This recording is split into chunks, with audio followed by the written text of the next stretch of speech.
you had something? Yeah, so we're here today talking about the real meaning of happiness as opposed to the media-generated version, right? Would you want to spread that message to everyone in the world?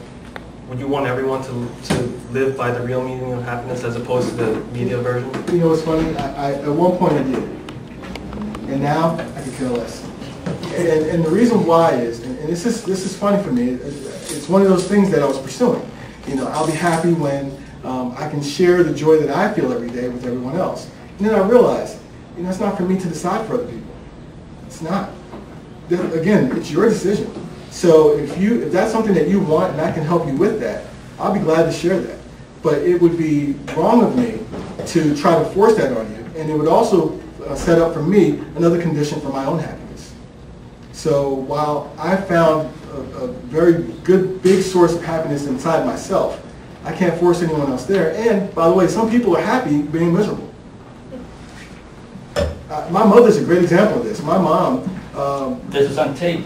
And she will see it. And she will see it. I love your mother. My mom my mother has the ability to relay situations that happen to other people verbatim. So when something happens, she jumps, I call her central dispatch. She gets on the phone and verbatim she gives that story. And the more dramatic, the better for her, right? Boom, boom, boom, boom. I know other people who just, they're like Eeyore from, what's the bear name?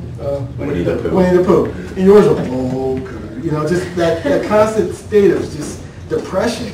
Some people love that. Because to them, as long as they're depressed, they don't have to worry about getting happy and having it taken from them. Then they can't be disappointed. They can't be disappointed. They're already there.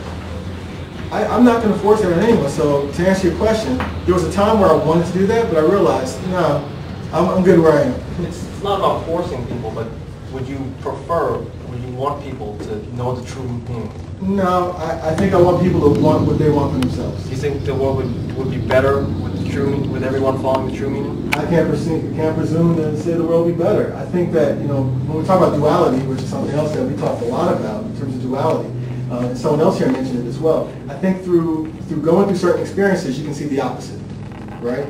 So I remember I was 12 years old when I decided I was going to be happy. I was 12. And I went through a lot of problems to get me to that point where I said, no matter what, from now on, I remember I was crying, from now on, no one else is going to steal my happiness. You know, and I'm crying, talking about happiness, right?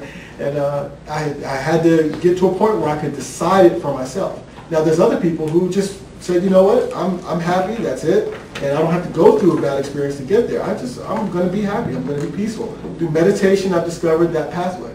Other people went through extremely happy situations and then lost things, or whatever. Everyone's going through a different pathway to get there, through acknowledging it.